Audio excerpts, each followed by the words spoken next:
back to the channel, fool. If you missed last week's episodes, here's the recap.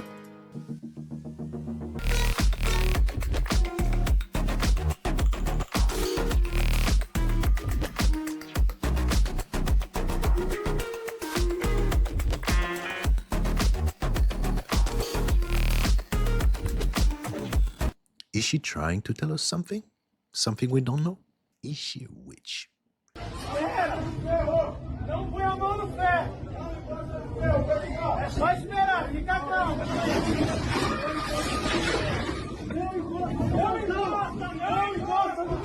Hey, I ain't no electrician, but trust me, if you have touched those walls, French toast. What's wrong with it? It's not like working for some of the rooms and like the plugins. Oh, that's, Circuit breaker. yeah, what's wrong with that? It's not working in some of the rooms. Let me see which one. It's not working. It's not working there.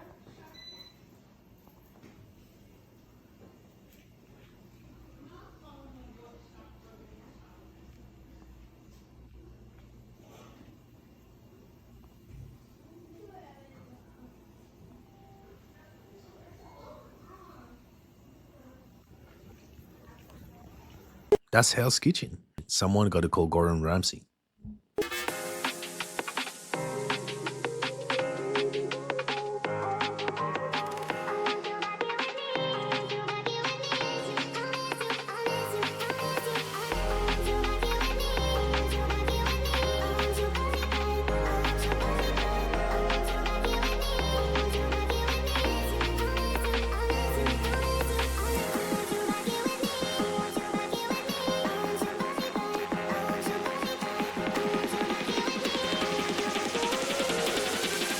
Did you really think I'd just sit here and watch?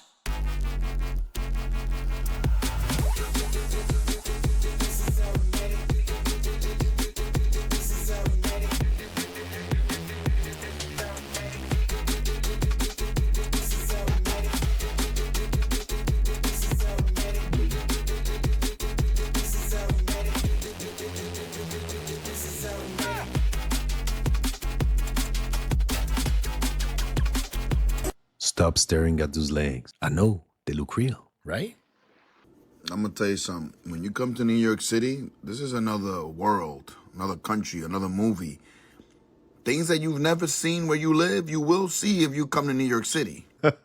You can make that up. No, bro, that's a yoga teacher. He's doing street yoga. Oh my god. That is so good. Are you filming it? Yeah. Hey, how's it going? How you doing, man? What you're seeing is the plug going. Hey, hi. Oh, I didn't notice. This is crazy. You should pull that out. Wow, who made this? This is nuts.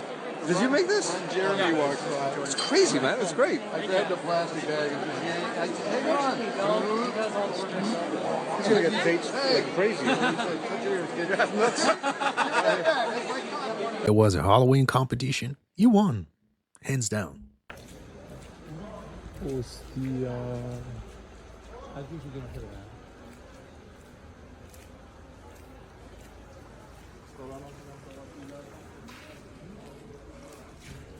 ¿Esto es peor? ¿Esto es peor?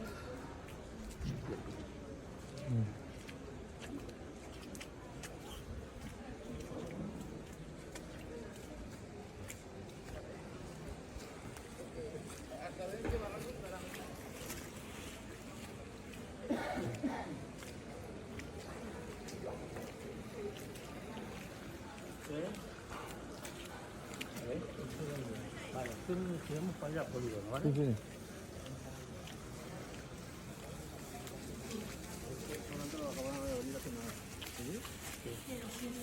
Mire esto, donde para.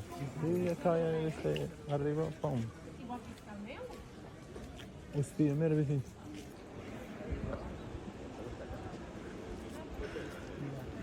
No sé cómo se ha quedado ahí. Mira ahí. Los sitios están peores. Eso que yo te digo ayer. Así, este para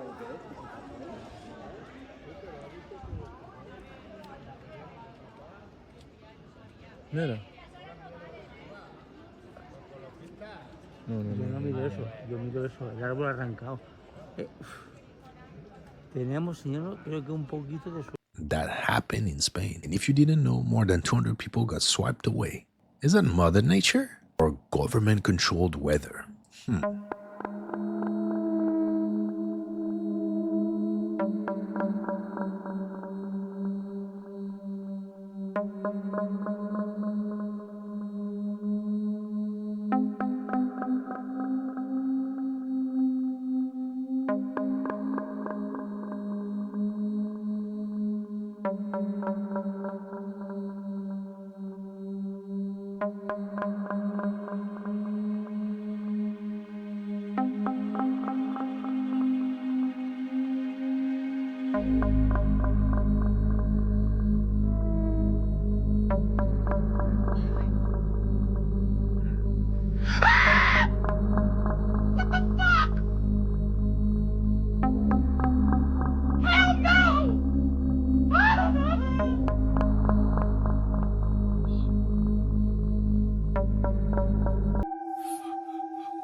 I don't know how you feel about the last one. The how no just got me.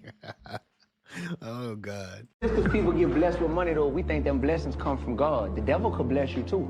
You can. The devil could bless you, too. So when people get blessed, and they like, man, I want to thank God, man, stop throwing that on God, man. God ain't blessing you for that ignorance, for that foolishness that you perpetuate. Right. That's the devil blessing you. And now you think because you're elevating, elevating don't mean that you are living a godly life. So the devil blessing people got people confused, like, man, I'm out here winning, but your soul is dying. Easy speaking the truth. Ain't no money in this world gonna elevate your soul, brothers and sisters. That's exactly what he's saying. Do you agree? It's big.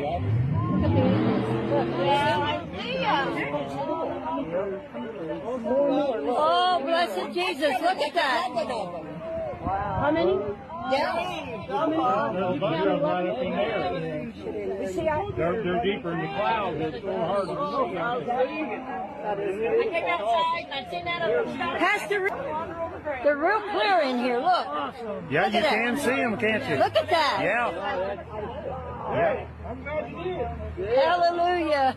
Well, What a you wonderful... have to put that on Facebook so we can all get it. I'm going to. I definitely am. Praise you, Jesus. Oh, I've never seen nothing like it in my life. Praise God. Look way over yonder, and what do you think I see? I See a band of angels, Lord, they're coming after me. Ain't no grave gonna hold my body down. Ain't no grave. Folks, you know when people start singing, you know it's the end.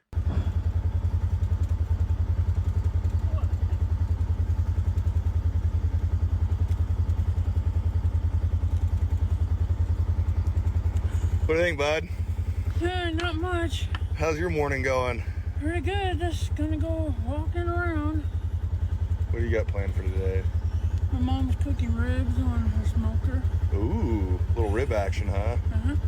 From far away, it looks a little scary, but actually, he's a sweet giant. What's up, homie? Whoa! There you go, homie. Come here, bro. Hey, what the dude? Come here, homie. Nah, dude. Hell no. Nah, I'm cool, bro. Dude. Hell no, homie. No, I'm not gonna chill with you, dude. You want some of this? It's actually Nas, homie. Nah.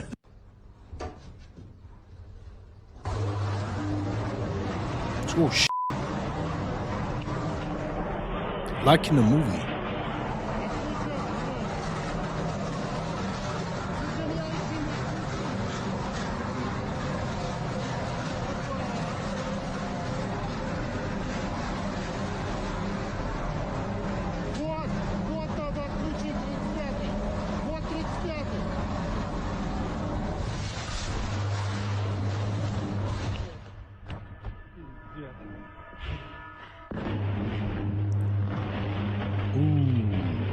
Level of secrecy and secret facilities and the capabilities of our nationally kept secrets would shatter most people's imagination of what is possible. Are you aware of what happened to the yellow cube and how it was used and so on? I believe that the yellow cube still exists. Okay, well, that coincides with the testimony we got. The yellow cube or the yellow book would give you your possible future. Yes. So it took basically the choices that you would inherently make along a timeline and tell you what that timeline would be, given that you made all the choices that your brain would make. Well, this is exactly what I was just going to ask you. What we were told is that leaders of governments and so on, people in high places, politically, would use this to try to see their most optimum future and then follow those. So they were using it to enhance their wealth, et cetera, in a very egotistical way. All of this information that is currently held secret and classified is actually real. Isn't the Tesseract Loki give to Thanos? Okay, I'm pulling up to the house. Look at my Halloween decorations. Look at the hands. You guys remember that? These are all my kids' hands. And our friends, we plastered all of our hands. I'm gonna get up close and show you. Okay, so these are all of my kids' hands. That one's mine with the nails. Look at this one with the knife. That's our chef's hand. We had so much fun doing this and plastering all of our hands.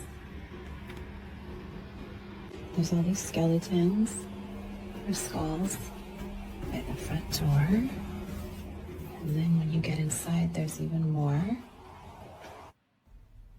I'm gonna take a video at night so you can see. But my hallway has all the skeleton bones. I want to show you guys my hallway. I want to show you guys my hallway, decorated for the holidays. Ultra creepy.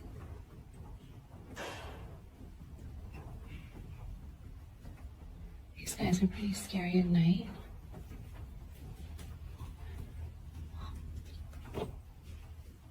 Pretty creepy. Hey, check this out, folks. Those homeless, they ain't around, dude. I'm paying $2,000 for a little apartment. This dude built this whole little homeless, well, it's not even that's a structure there, with a clock and an AC unit on that motherfucker, dude. My boy got a better house than I do. Built into the side of the building with no HOA fees. Cabrones estos güeyes, la neta, güey, you gotta give it to them. My boy got the clock on there, got the AC unit. Man, that's pretty nice. And that's the beauty of LA. You can live here rent free.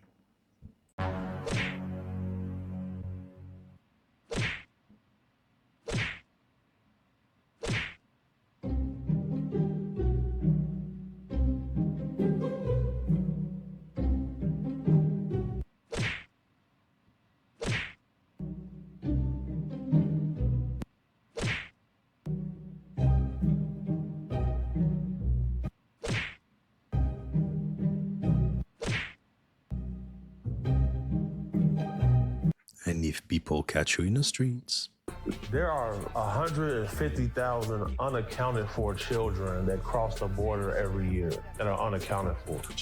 There is a certain level of darkness that comes with levels of high wealth because Rook just asked me right now that I think that he could rape somebody. You know, these are people who are not used to being told no. And like, I know a gentleman who has a yacht. Like, the yacht probably costs like $200 million. And there's an entire staff that stays on this yacht. They stay for 6 months, the other staff come for the next 6 months. So if you got enough money, you can buy a person, you can buy their time. So that's the level of what's going on. Now, there's been a lot of alleged saying that him with different celebrities in videos exist, both male and female. Do you know that to be true? Oh yeah, for sure. Yeah, I've seen some stills. question for real is, where are the children? Are there still people out there looking at this weather thinking that everything is normal? By the way, it's flooding more and not in Spain this time. Look how big the hail is that came down in Cyprus.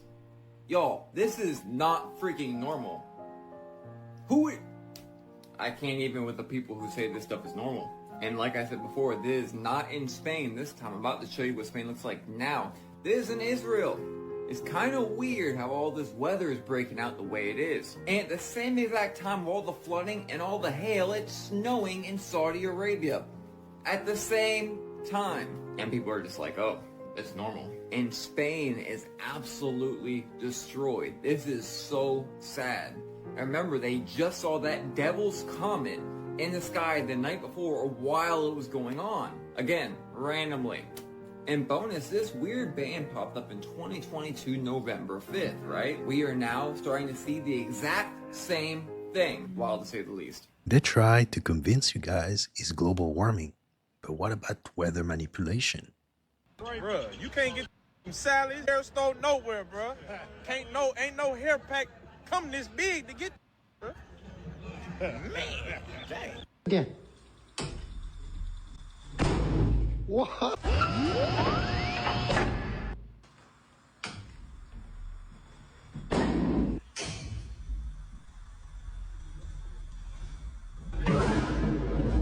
Hey, we want to check on Timu. Have the feds been in contact with you? I did watch your YouTube interview. I saw as of 2 weeks ago they haven't been in contact with you. What about today? Yes. So they have been in contact with you. Is that why you're here today? Yes. Okay. Homeland Security. Oh, wow. So were you surprised, or was that the call that you were kind of waiting for? Surprise. Oh. Do you feel like the interview had anything to do with it, or? Yes. Yeah. How do you know Sean Combs? Generation. You know, Frank Lucas, the godfather, and his father, and then we both was in the music business for 30 years together. So you personally know him? Not who? No, who personally? Sean Combs. Not personally. But you know of him. He knows I know of you. him, yeah. I used to be in Tupac, Hussein Fatal. He stopped a lot of my music. A lot of other people who didn't care about him. Understand? It's not around today. Right. So Stewart from Def Jam Records. Mm-hmm. You made a lot of allegations, right? Are you expected to eventually turn those things over, or? Well, that's what we're going to head over to do now. So we have a hearing now to determine what we're going to do in terms of what documents we'll have to turn over and what documents we will not. So why were you in court? Just to give testimony to the grand jury. He was subpoenaed by the court. So as we all know, if you don't answer a subpoena, the marshals will come to your house as they came to his house, and they will bring you here. So that's why we're here today. I know you can't mention celebrities per se. You did mention some in the interview. So just to clarify, you can back that up with actual factual footage. We have, it's things that we have, but we got to go to the other courthouse. So I don't know if that's any more questions, but we got another hearing. Are you nervous, or do you feel cool? Nah, I ain't never nervous. Only thing that's fair to me is God. So I know you did mention what was on the flash drive before. Would you be able to kind of go over that now, or is that something that you can't discuss? No, we're trying to go to discuss that now, what we will be able to talk to in terms of what was available and what was on those flash drives. Okay. But it was the book, So it is Kim Porter's book, but not necessarily some of the stuff with the celebs that were mentioned besides. It's hers. Nobody touched it. Oh, so it is her official book. Yes. And no one touched it. Nobody altered it. Nothing. So it's not the copy that the gentleman said that he was selling before. No. No. It's two different copies. That one was at, and we have the original copy. So you're saying that the other copy was an actual real copy, even though the family said it wasn't. It was a derivative work. It was edited. The only way the family say that is because I forgot his name. Albie Show. Yeah. Yeah. And besides that, how they know? A lot of stuff their mother did, they didn't know. I'd like to say apologize to the mother and the family for the picture being on front of it. Right. You understand? I didn't put it there. Right. So, they got to worry about bigger things. Right. Than what her diary was. You understand? Right. They should have started worrying when he was beating her. Right. When you start worrying about your mother after the fact. Right. So the book, do you think it'll ever be open to the public, or after this, or? That'll be the next thing. I've been contracted to go to Amazon and work out whatever legalities that may have existed prior so that we can republish the book. Wow, so the public will get to see her actual words and thoughts. So very soon, the actual unedited version. We'll be putting that out soon. So I mean, I'm wondering, do you own the rights, I guess, or how does that work?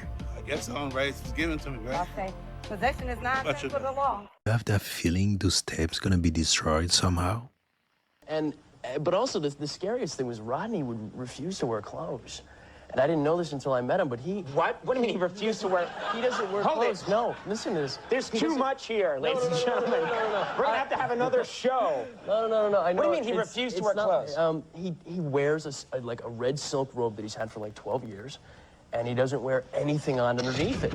And so it was very traumatizing for me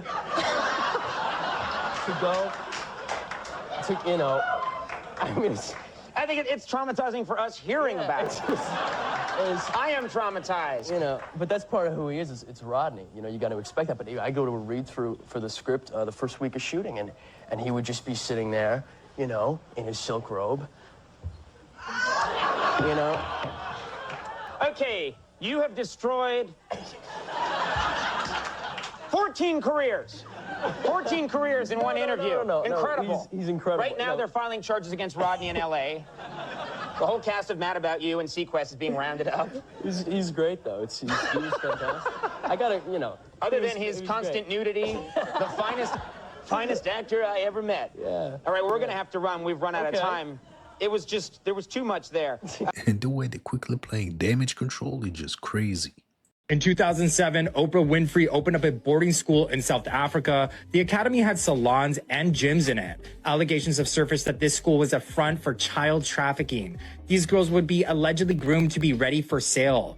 Oprah handpicked the young girls who attended her school based on physical appearance, but it wasn't long until word got out about what really the school was about. Turns out these young girls were being touched or broken in by one of the employees there to allegedly get them ready for clients. Oprah vehemently denied any involvement in or knowledge of Diddy's criminal activities. She expressed her outrage at being implicated in such serious allegations, describing them as baseless and defamatory. Oprah's statement emphasized her commitment to ethical conduct and transparency throughout her career. Behind the scenes, sources close to Oprah report that she is deeply distressed by the allegations. Friends and associates have described her as losing it, indicating the immense personal toll the scandal is taking on her. Oprah is reportedly working closely with her legal team to address the claims and clear her name. The public and media reaction to the allegations against Oprah has been mixed, reflecting the complex nature of her public persona and the severity of the claims. Many of Oprah's fans and colleagues have rallied in her defense, arguing that the allegations are out of character for someone who has built a career on integrity and positive influence. High-profile figures in the entertainment industry have voiced their support, emphasizing Oprah's contributions to society and her long-standing reputation for ethical conduct. Conversely, there is a significant amount of skepticism and criticism. Some individuals believe that the allegations warrant a thorough investigation, regardless of Oprah's public image. Critics argue that no one should be above scrutiny, and that the truth must be uncovered, no matter how influential the person involved. The allegations and the ensuing scandal have significant potential implications for Oprah's career, public image, and legacy. If the allegations persist or are substantiated, Oprah's reputation could suffer irreparable damage. Her image as a trusted media figure and philanthropist would be severely tarnished, affecting her ability to influence and inspire. Professionally, Oprah could face backlash from sponsors, business partners, and the broader media industry. The Pandora box is open, and I can guarantee you she's on Diddy's list. Grilled isopod, anyone? This crustacean has a similar taste to crab or lobster and is a popular flame-grilled delicacy in Vietnam. Would you give it a try? That's a hard pass for me to eat that cockroach of the sea. What about you guys?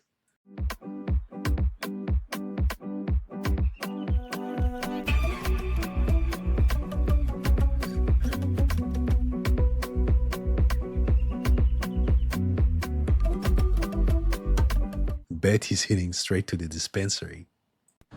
Look!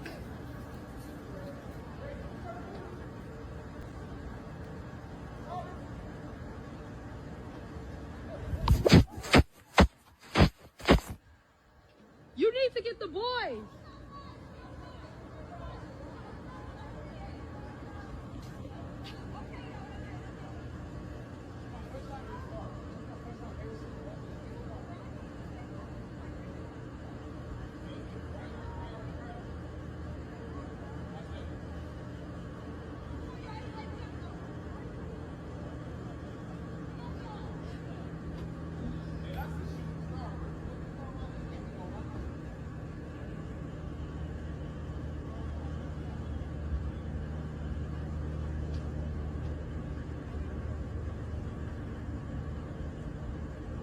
Hey guys, anybody from Nashville to confirm if it's real or not?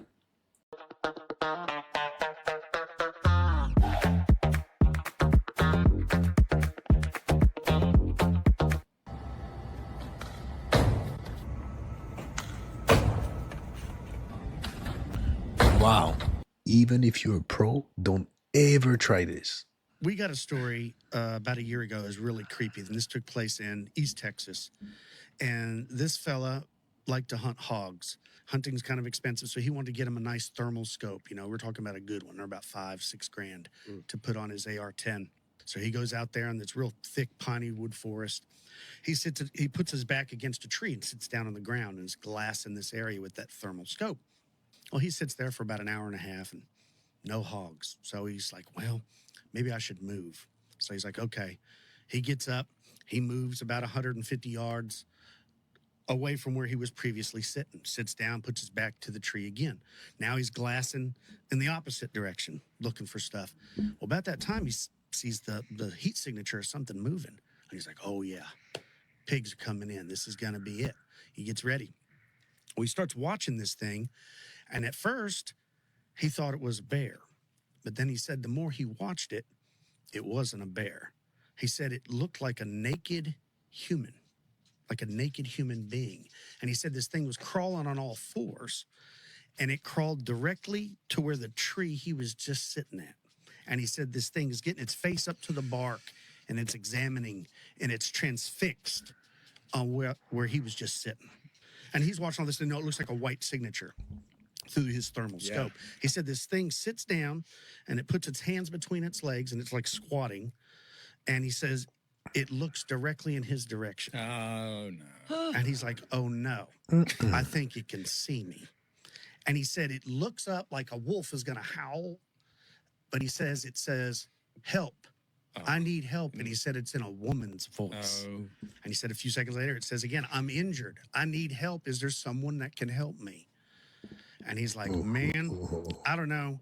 He takes his AR off safety and he shoots around over its head. He doesn't want to shoot it just in case it's a person. He said it doesn't move. He said it breaks to the left and starts running. And he's trying to follow it, but there's all these trees and brush in the way, so he's losing it. He says he touches off another round. Pow! It's still moving. But where it's moving is the opposite direction of where his truck is. So he's like, I'm not messing around. He said he ran to his truck, and he ran faster than he's probably ever ran. He got in his truck, and he's like, I don't know what that was. Never used a scope again. Never didn't. See, that would be always one. like, That where would did be it go? Where is he? That would be one I wouldn't go. I don't know if I'd hunt. I get chill bumps every time. I just got it. Every time. Hey, was that a Wendigo or a skinwalker? The stupidest thing I did, or one of the stupidest things I did at the school, was I called one of my classes, a master class, sex scenes. It was not about sex scenes.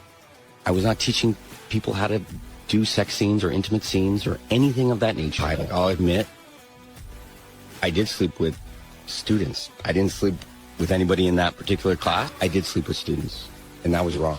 I suppose my thinking was, if it's consensual, okay. Okay, they were adults, but I know what you're thinking. Is he on the Diddy's list?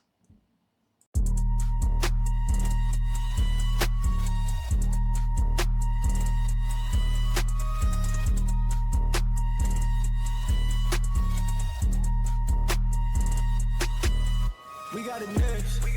That's how you finesse. We come for they next. We come to collect.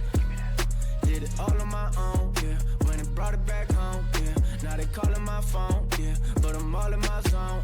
They not a threat. Tell them reset. When they been. I'm as confused as the poor guy who forgot to open the door.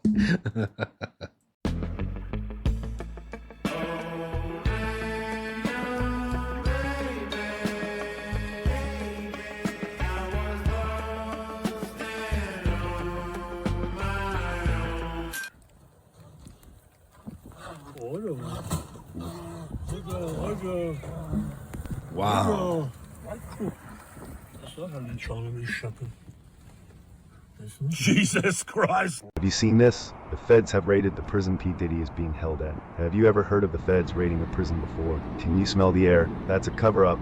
They're after something and it has something to do with Diddy. This is straight up corruption here. Seriously, what is going on right now on this planet?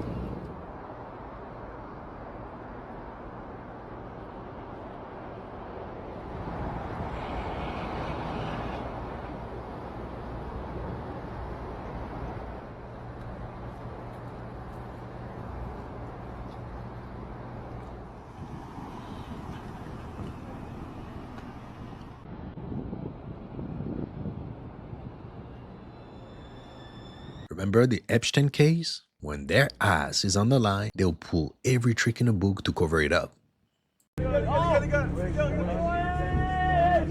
right?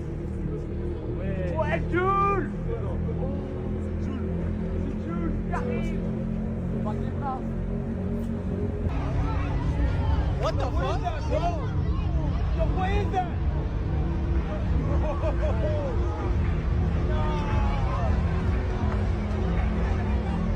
I'm just saying, maybe with that little stunt, people are gonna start thinking Project Bluebeam is real. Maybe. Walked as it walked. It literally sounded.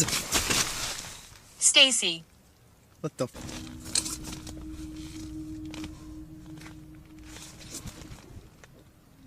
Nope, no. That's. I don't know what the hell that was. I don't know if I want to know what the hell that was. Okay, somebody tell me what that was.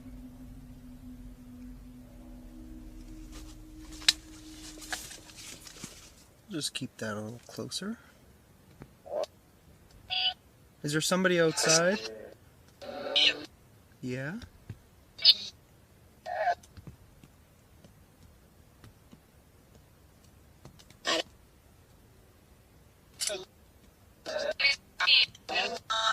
Please leave.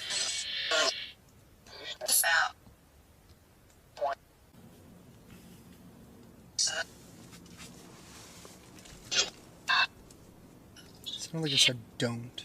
Well, I'm gonna look outside. Oh,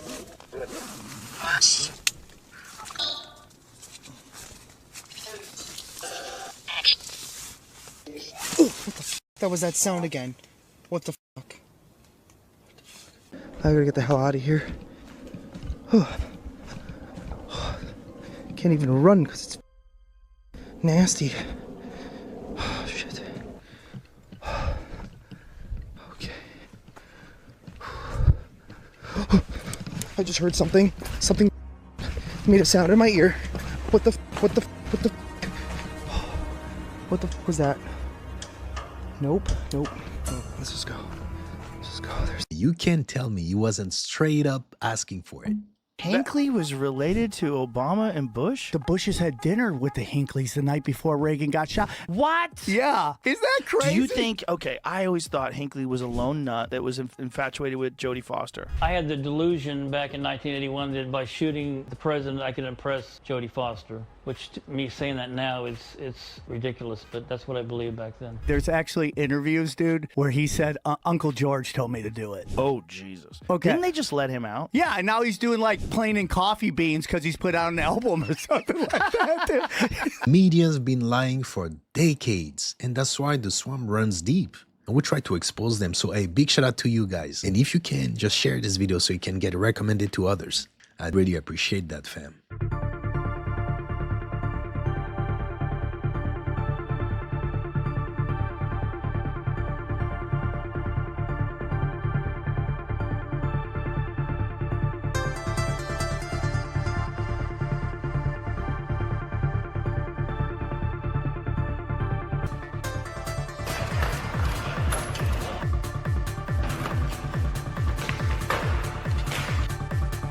That's really cool, but that's probably gonna cost you a little bag. Probably 20 bands, maybe, if not more. News alert tonight, we've learned multiple people have been taken to the hospital after a mass food poisoning incident. Sky Fox live over that scene right now in Chesapeake Bay Court in Jessup. Yeah, all of this reportedly happening at NAFCO Wholesale Seafood Distributors. Howard County EMS evaluating more than 30 patients on scene. We are working to get more information as to what exactly led to this food poisoning. And that's exactly why I don't do potlucks. And a simple no thank you can go a long way.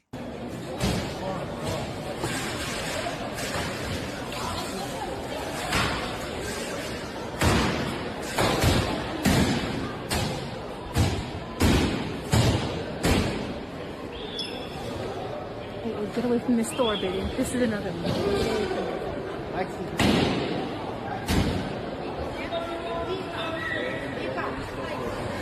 Damn.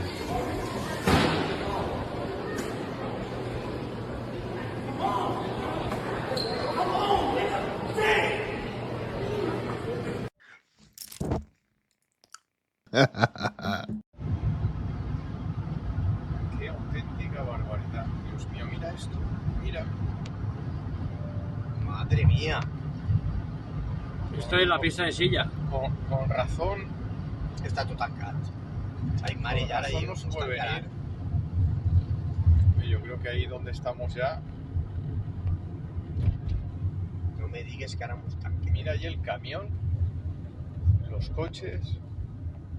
El camión casi ha ido flotando, ¿eh? Qué barbaridad.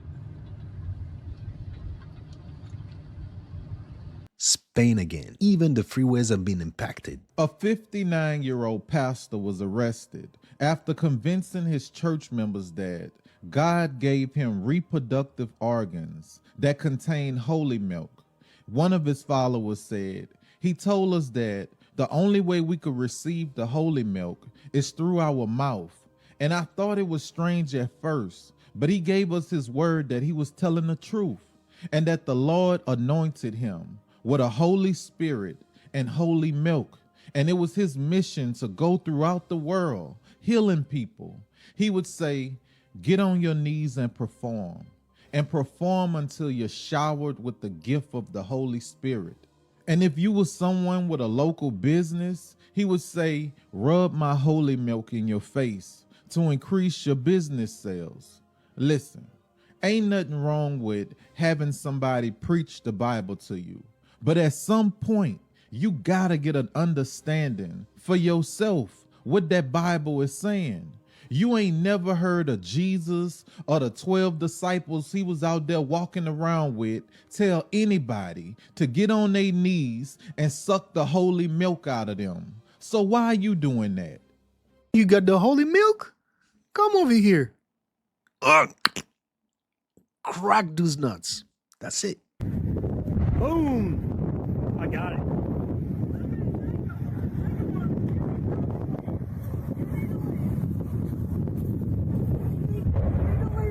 All right. I got it. Big explosions. And we're driving with those batteries in our electric cars.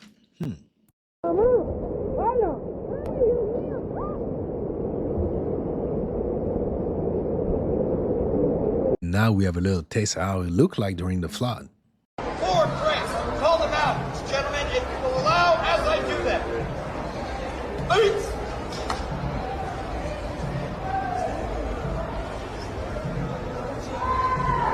Forearm!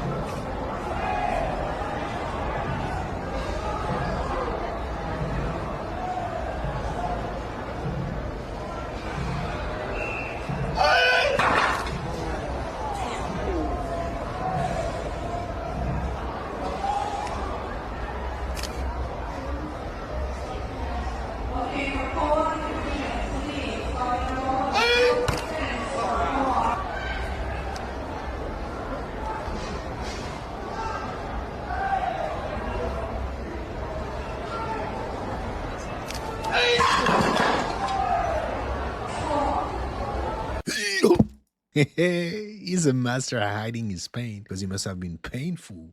Oh, what the f that is, man? Look at the galaxy. Hey, stop playing. That's another dimension right there.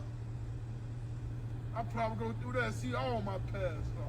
And that's, guys, the second ring of fire we've seen so far. If you have watched my previous videos, you know what I'm talking about. Something is cooking up, something real. Será que a gente aí?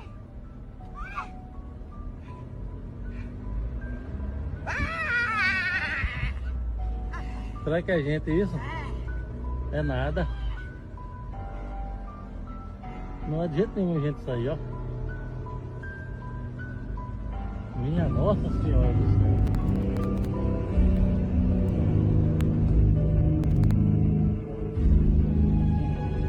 céu. Whatever it was, don't stop the car and keep going. Into the record, page 55 from the committee's interview with FBI employees. Have some administrative matters first. I wanted to introduce into the record page 55 from the committee's interview with FBI employee Roya Demlow, who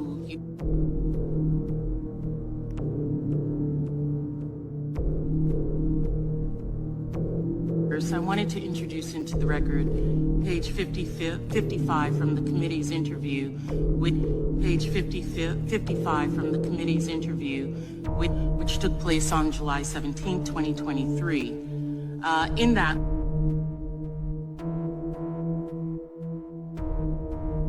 which took place on July 17, 2023. In that, we're to leave this interview and we're to suggest or imply that when you said the laptop was real, that it meant that the FBI had affirmatively determined in October 2020 that the laptop belonged to Hunter Biden.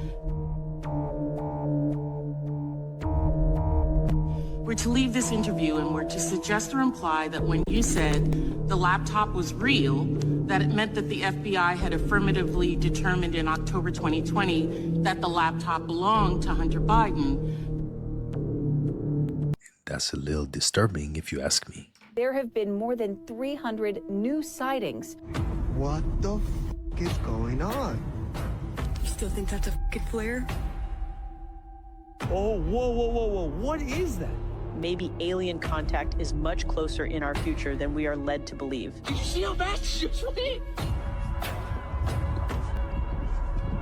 A dramatic increase in UFO sightings. About half of them remain unexplained. Somebody help me understand that. Storm brewed, something miraculous, or perhaps ominous, began to take shape. Look closely. A face. Does it not seem as if a colossal face, perhaps that of Zeus himself, is forming within the storm? From a vague silhouette to shockingly distinct features. Nose, jawline, even what appears to be a beard. Holy f***. Over here, come here. Look right above the trees. Come here, Peter. Right above the trees. What? Dude, what is that? A glowing orb floats ominously among the clouds, lighting up every time the lightning strikes. It's not moving. Oh my gosh, dude.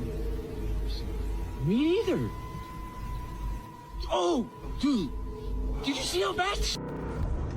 What the?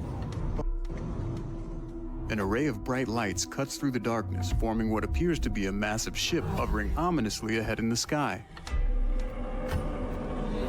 These lights, seemingly part of a single colossal entity, glide across the night with a grace that bellies their size. 啥子意思啊？不，好像那种。Thousands of small glowing dots swarm the sky.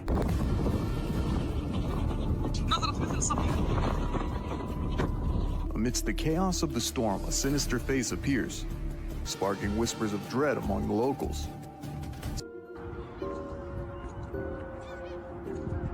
Randy? What the hell? Come look in the sky right now, dude. Huh. It's a luminescent, transluminescent, what the all that What is that? Okay, what is that? Oh, start moving. Start moving. Only two paths ahead, fam. The greatest disclosure or the greatest deception. That's it.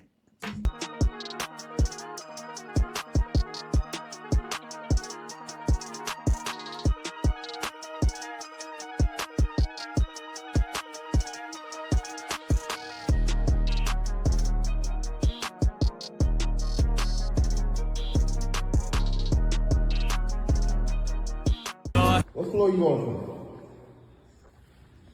What floor? What floor? What floor? What floor? What floor? Let me see. Yeah, that's me, 12G Anthony. Pass me McDonald's. You have the code? Yes, I got the code, bro. The code is get out of here. I'm back in town. That's the code. Ba-da-ba-ba-ba. It's an early one. Shit. Oh, shit. Dude. Oh, my God. Okay. Oh, okay. I swear to God, I saw something peek out of that fucking room over there.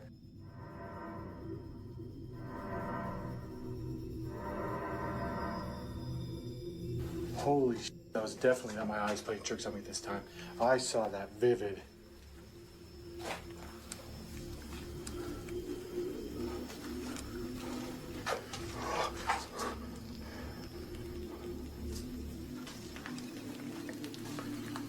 Holy crap, it is freezing in here. Oh, God. Oh, God. Oh, God. Oh. Okay.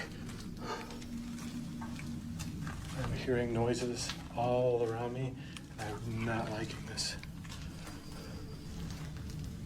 Is this where they kept your body? Oh, holy shit! Oh!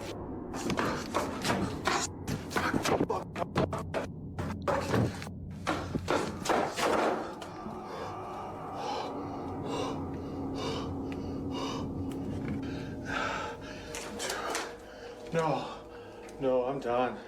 I don't want to go back over there. Hell no. Dude, that thing just ran right into me. Dude, I felt it. I felt it run through me. Holy shit. Oh my God.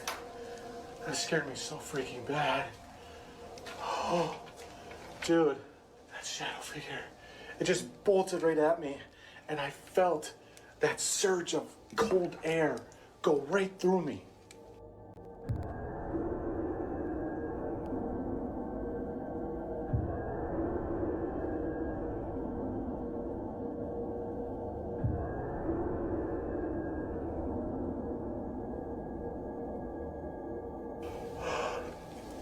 I think I'm done with this area. I think that's enough evidence right there, isn't it? And that's called free scare. Run as fast as you can. You know, recombinant DNA to start augmenting stuff. There's other variables that are unpredictable, you know, whereas if you just use a different spirit, you can predict what it's going to be. You know, that's like when a skinwalker kills, that's what you have to go through, man. I'm 9 years old and I had to stink and kill somebody with my hands, a friend, a person that I love, because my family was not somebody I loved. And so part of the in order to be inhabited by these spirits that will shapeshift you and allow you to become a different creature, you're going to kill somebody that you love, and you're going to kill them with your bare hands. You're going to breathe in their life as they die. Mm. And it's when you do that this stuff comes on you, and that's the stuff that makes you convinced you can never be redeemed. I believe it. So if you, all right, there's so much to unpack. This interview, guys, is insane. But if you are looking for a confirmation, that's it. You got it.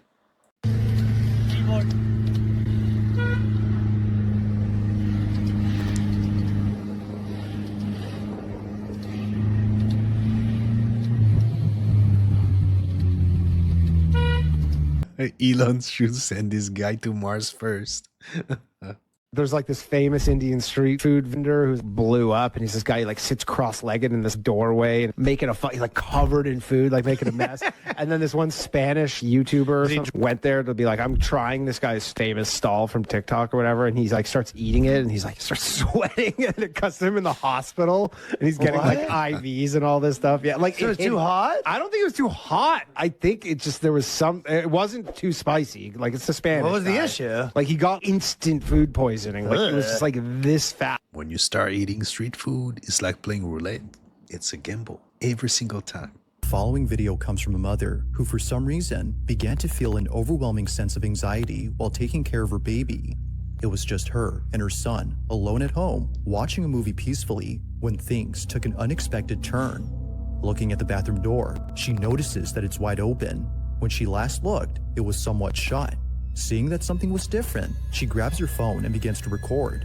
Whenever something like this happens, according to her, things get very weird. It's a common occurrence, but on this night, what she captures is unlike anything she's ever experienced. On the verge of having a panic attack, she records the bathroom when this is captured.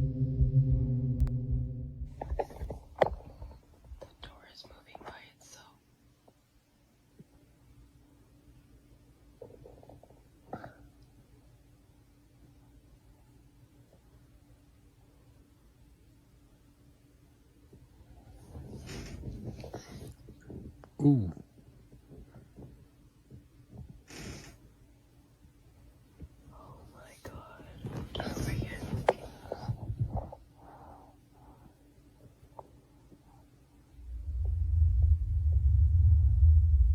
Please go away.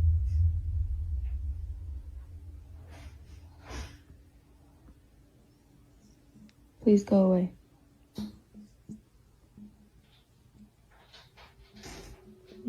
You're not wanted. Go away.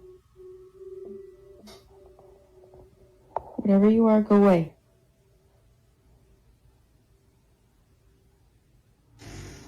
Oh my God. Oh my God.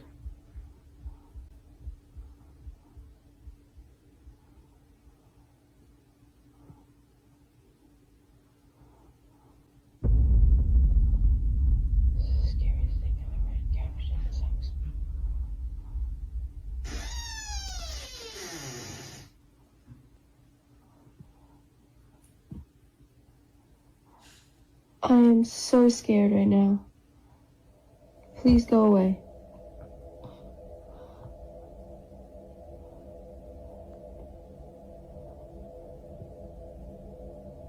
It can't be spooky. Spooky? Psst, psst, psst, psst, psst. Spook?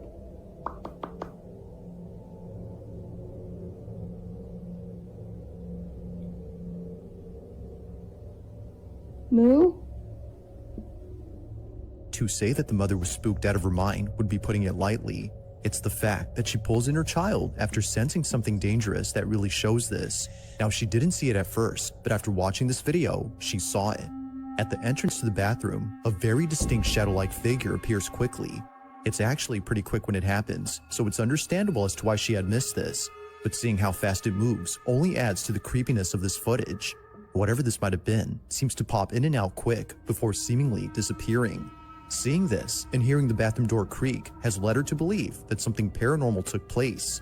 But whether ghost or not, there has yet to be a definitive explanation for what was captured on this night. And what you should do, ladies, grab your baby and run to that door.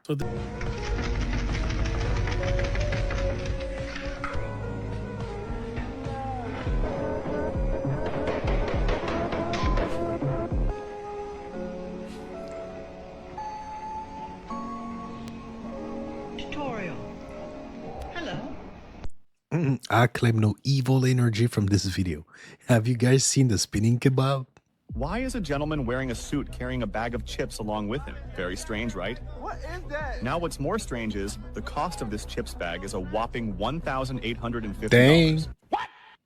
Yes, you heard it right. These are not your ordinary chips bags that come with potato chips inside them. These are actually designer bags from the popular brand Balenciaga that are made using leather. A zip on the top opens the bag with shiny silver coating inside and other general information on the back, just like a normal chips bag. Currently, there are 3 flavors to choose from: yellow-colored, cheese and onion, blue-colored, salt and vinegar, and the red-colored, spicy chili exclusive. These luxury items may seem ridiculous to most of us, but they are often seen as status symbols in the fashion world. And people are losing their minds. If you agree, press the like button. But my favorite object is this one. I was working with a dealer in New York who would send me images of sarcophaguses that were up for auction, and they were always a little bit too colorful, and they always kind of looked a little fake to me. But anyway, finally this one came, and so it was so worth the wait. We call her Liza. after Liza Minnelli. Can somebody tell me how he bought it? It should be in a museum. Only in South Central. Only in South Central, yes. They did have a security guard. I don't know what the fuck happened. What on earth? See, during the night, the day, fuck the day, bro. The night is when it's needed. Oh my god. Oh my god. Oh my goodness. Oh my god. Ooh. Oh my god. Oh, hell.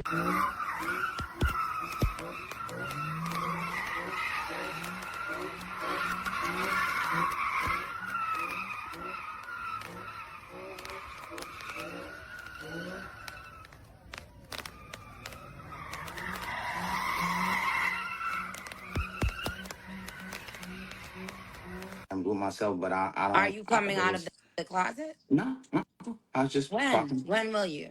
I can't. Huh? I can't. If there's nothing in the closet, I can't come out with it. But shout out to the agency. I do have a agency. The what? The agency. It's a full-on agency that focuses on LGBTQI plus talent. We've been in business for like 2 years. But I do have the agency, but I don't indulge. You know what I'm saying? But shout out to the agency. Let me ask you something, Ray J. What do you think about the undercover community? I think that if you roll in undercover, right, there's no need to, because I think the opportunities are endless if the truth can set you free. So if that's what you like to do, that's why we started the agency, and that's why I'm an advocate for the agency. You started that? With Tarad and Dumpin' D. With Tarad and Dumpin' D. And then I also have the Girls Club, which is a full transgender show on my network, Tronics, and it's, 13. Oh, so that's what you've been doing. You've been trying to interact with me to promote your shows, I guess. No, right? you was talking about gayness. But why beating around the bush?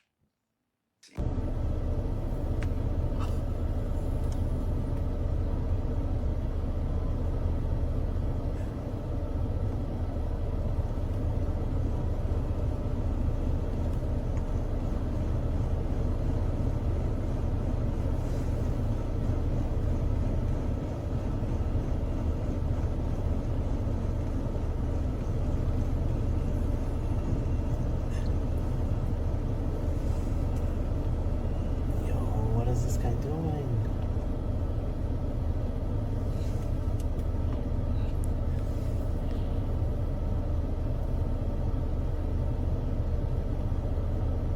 It's okay, guys. They're wearing gloves.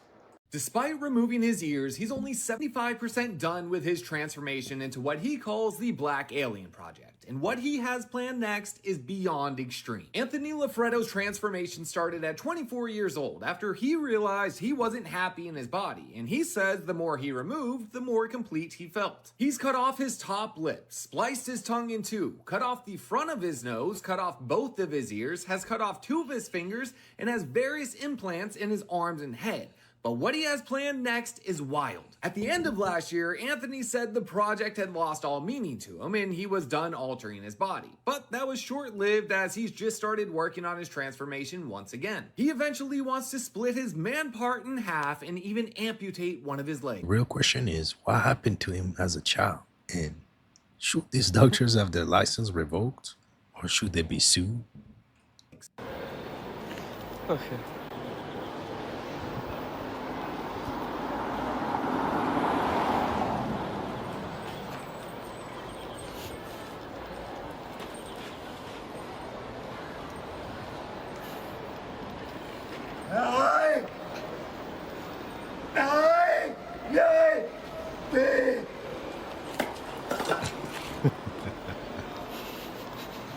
This guy in North Carolina, he was leasing this giant warehouse, and FEMA had no place to put all their stuff. He's like, you can use part of my warehouse. Voluntarily opened it up to them. Being a rad guy. And so what they also put in there was pallets worth of prime drink, and apparently there's some ingredient that is not approved through FEMA. And then they went to the guy and said, since you had this in your warehouse, you no longer have a lease.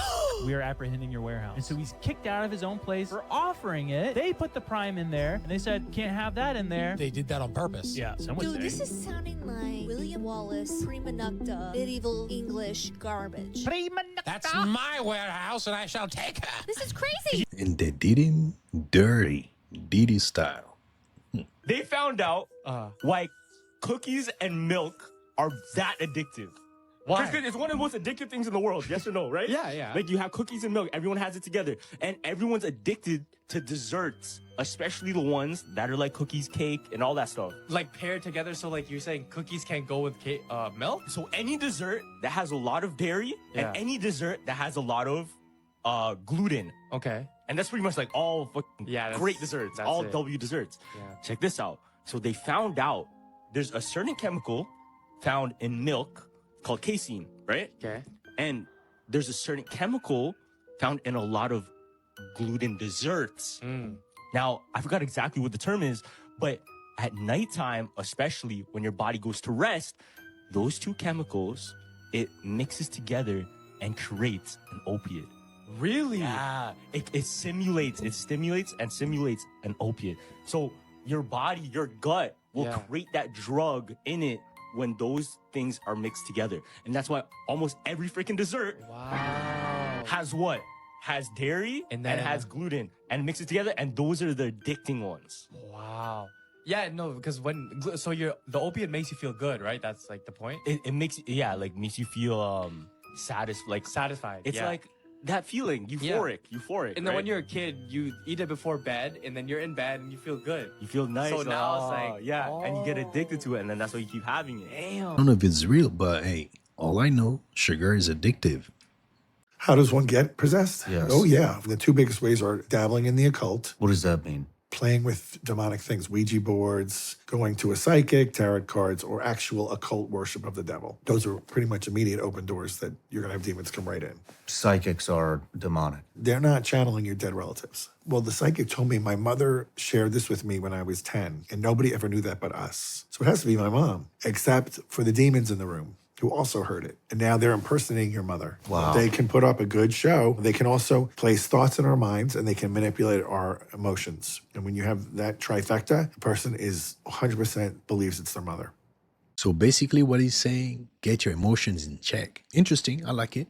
A woman named Lexi woke up from a nightmare, only to find out followed her into reality. I don't know if you guys can know, I've never had a dream like this before. And then what happened after is just fucking, I'm about to fucking puke. So anyways, we were laughing, ha ha ha, everything's fine. I got good vibes, and all of a sudden, they all look at me, and they're just lifeless. Like they're like, there's like at least like 30 people in the room, okay? And they all look at me, and they're like this. And I got the most sick feeling. And all of a sudden, for some reason, I was wearing this cross in my dream. I go like this, and I start to grip my cross. And I'm just like, and then the person that I was talking to, he goes, why are you doing that? And he was just like, why are you scared? And then this is where I knew it was demonic. Because just basically saying that God doesn't exist. He was like, what do you think he's gonna do for you? Like, you think God even exists? You think and then it was gonna tell me at the end that God didn't exist. And I just I've never like been able to grip this cross in my dream. And I just backed up. And then I started praying to God. And then I felt myself being lifted up. Like, lifted. Everything just disappeared. It happened right after, and then I fucking woke up. So anyways, I was like, oh my God. Like, I've never had such a spiritual dream like that. And I went in the kitchen because I was so fucking terrified. And I just said, I rebuke anything in the name of Jesus that is not meant to be in this house. I rebuke anything. Right after I said that, I heard 3 knocks on my front door. And I looked outside, and nobody was fucking there. It was late, okay? It was fucking late.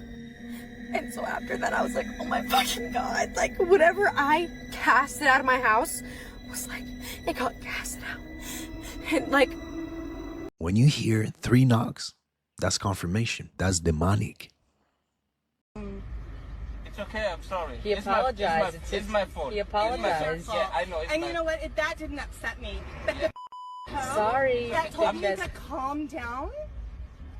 What I'd like you to do is... You better be sorry. She was about to snatch their souls.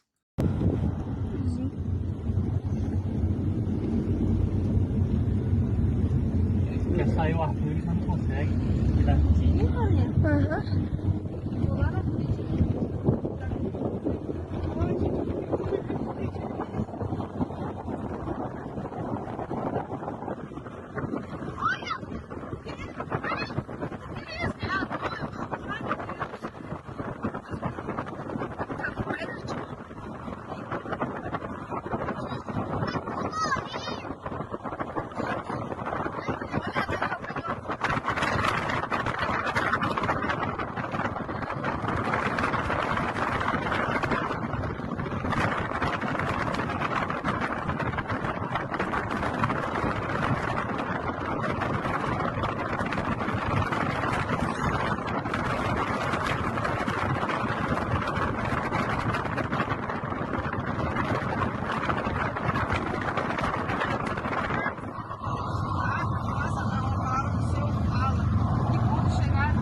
Seen rainbows in my life, but that's something else. I knew him when he was younger. Had no idea what was going on in Chicago, none of that. Just heard that he was a talented young dude, and that he was eager to evolve, and that he would be good to know. Good, he wanted the advice, gave it to him, and through that, every time we've talked, it's been very brief, but it's always been a great conversation. So for a person that met someone back then to see that happen now, I hate that. I hate any violence that comes with hip hop because I think it's strategic. And what it makes me think is first I'm like, who's he with? And I remember Todd Moskowitz. Now, I know when I had certain artists and I saw them and heard them, the first thing I tell anybody that might look like they're still in the street is, if you're next to me, you're hot. You cannot talk about anything you're doing in the street. Actually, you have to quit. They are watching. This is the advice I give because I know. The way I was raised and the people I observed, I wasn't even allowed to have tattoos. Period. You couldn't have anything that could get you pointed out. So this thing about talking about your crimes on a record, someone older around you should tell you that you might not know this because you're young, but they're definitely going to jail. If you're talking about your crimes, you're going to jail. So I wonder why Todd could have said something. He knows, I know he knows what's going on. Just because he's white doesn't mean he doesn't know what's going on. It's the reason why he signed it. And then I wondered, did he have an insurance policy on him? Whether he dies or goes in jail, how much money he would make. And then I look at who raised him, it's Lior. And that's where that YSL shit is going on. So Todd got one that's now in jail. And Lior got one that's going through it right now. And then I look at all the other people where nepotism was practiced. They all have artists that either have been killed or they're in jail. And I think to myself, I'm like, damn, is this turned into some kind of police organization? That's how he got pushed out of the game. He was speaking the truth with a lot of syrup. There are two. The first one is awesome. The second one should open some eyes. Here we go. So I couldn't find any information on these two buildings on the internet, the First Church of Christ Science and the First United Methodist Church of Pasadena. So I emailed them both directly, and what they replied back to me blew my mind. We will start with the email that I sent to the First Church of Christ Science. I asked 3 questions to both places. First, I wanted to know the years of construction. The second question was, which construction company did they use? And the third question I had was, who was the architect? Basic questions for an incredible construction process that was supposedly not that long ago. Are you ready for their answers? This incredible church was constructed in 1 year, from 1909 to 1910, by the incredible Ingstrom Construction Company. The architect was Franklin Burnham. It was built in a single concrete pour. Are you kidding me? Even the individual who messaged me back was surprised, as they replied, quite the feat in 1910. They even sent us a construction photo. The only problem with the construction photo is that it was already constructed and completed. Kind of a major issue for a construction photo. but I do appreciate them trying.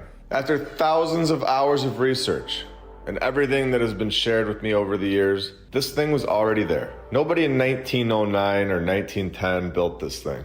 Now let's go to the second email I sent.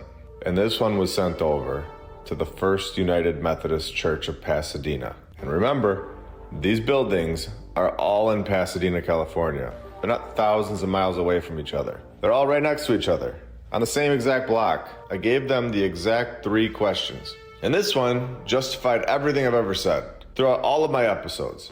Are you ready? They replied that this building was also built in 1 year, from 1923 to 1924. They do give us an architect of Thomas Barber, and here it is, and I quote, "I am uncertain which construction company built the church. The church itself doesn't know who built it. They don't know how it got here. This is as clear as it gets." Who on earth gonna believe this? Because we're not idiots. There is a belief out there that the head of the power pyramid of intelligence agencies is NASA. Because if you think about this, it's the one thing that everybody wants to work together on. Like, we're possibly we're having this weird kind of nuclear standoff with Russians, but somehow, some way, we're all working on a space station together. That and Antarctica are the 2 things where everyone like puts their differences aside. We're like, let's all work together. And it's like, there is this real belief that the head of the snake of the intelligence agencies, which is like Mossad, CIA, MI6, is NASA Space Station, is the NASA organization. Is the world stage just to keep us divided? High fives and hugs as these thieves celebrate their high-end heist straight out of a Hollywood movie. At first, I thought it was like they cut a hole in the wall and they got in and they did a quick robbery and they left. But it turned out that it took more than 24 hours. It happened at Huner Jewelry in West Hollywood, all of it unfolding without any alarm until the thieves were wrapping up their robbery. The 4 suspects struck June 17th, first cutting a hole through the wall of the business next door to get into the jewelry store, then spending hours using high-powered blowtorches to cut through the metal safe. By the time they were done, everything was gone. Several of the suspects clearly caught on camera despite trying to conceal their identities. The Gukasian family, who has owned the store since 1986, says despite the devastating loss, they aren't giving up. We've pretty much lost everything that we had in the store, but we are very optimistic. We are strong. Little sketchy. Is that an inside job? Because the suspects look a lot like the owners.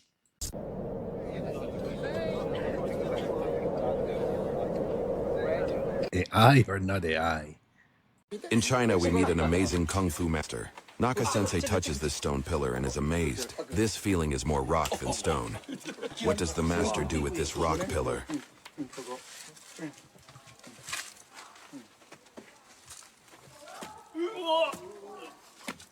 Ooh.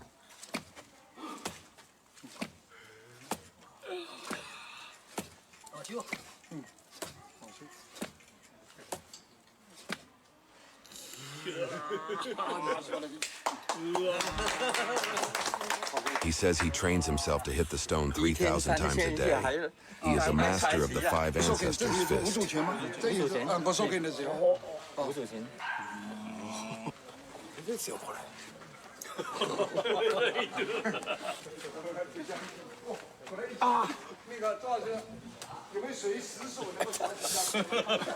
Fam, I want to see the x-rays.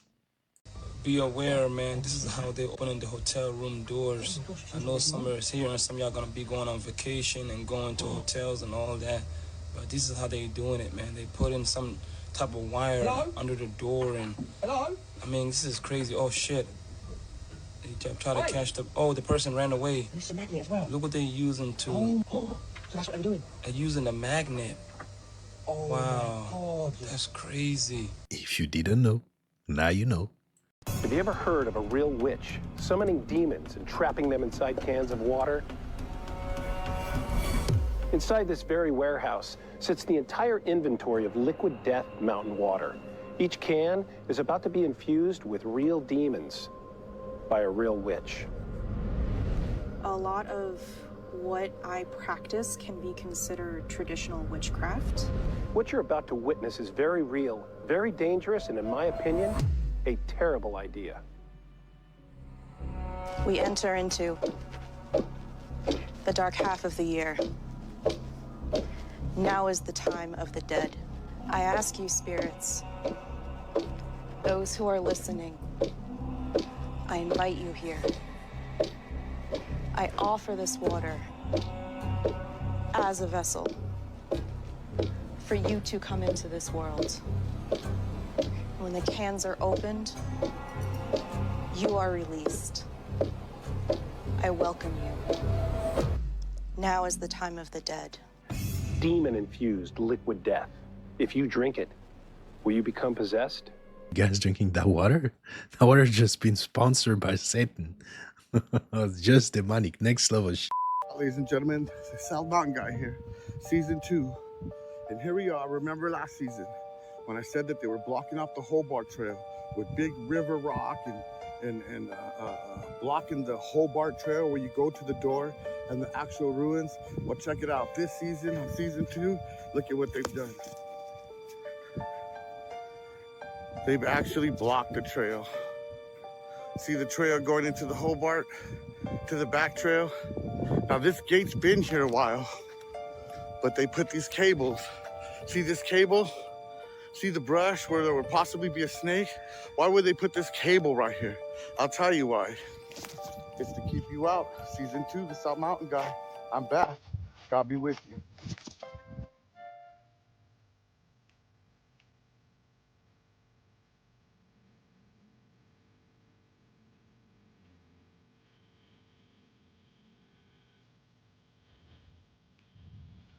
There she is. The Sphinx of South Mountain. Arizona's wonder of the world, and I'm gonna prove it. A Sphinx here in America. What are they hiding up there?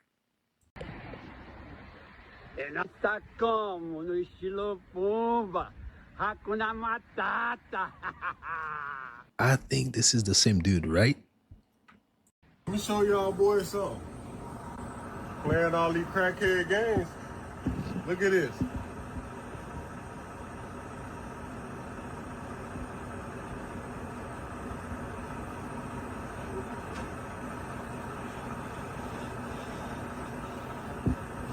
Check it out now. Them boys working. Them boys grinding it up. You see them boys load these trucks up. Them boys load me up too. Y'all playing. Look at them boys. Them boys sliding with them pallets. In 1951, a person named William Albee invented a type of tire that could easily move on any surface. Even if these tires are installed on a truck weighing several thousand kilograms and driven over a person, that person would remain unharmed. This is because due to the low-pressure tires, the vehicle's entire weight is distributed over a large area, so the person underneath the tire remains unharmed. These low-pressure tires are so remarkable that only a force of 2 kilograms is exerted at each point. They were primarily invented to move on soft and weak surfaces like snow, and they are also known today as Rologon tires. I don't know. I'm confused. I don't know if it's this documentary have been made with AI. Can you tell?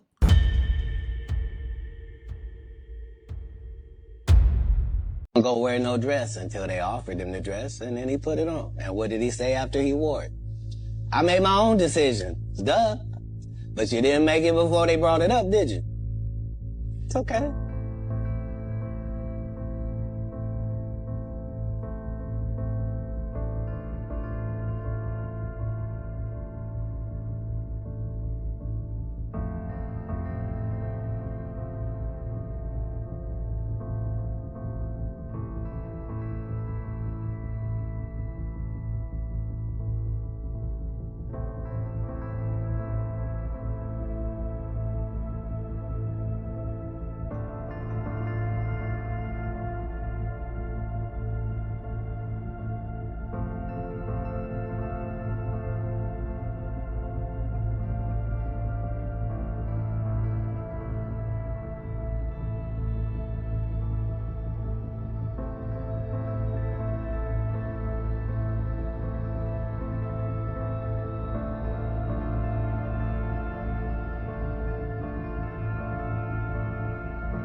Get your heels on, get your lipstick, get your dress on. That's the name of the game. If you want to make it in Hollywood.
What did you guys see? I saw a woman praying. Drop a comment. Get that Rico! Come on, man. Don't go in there, man.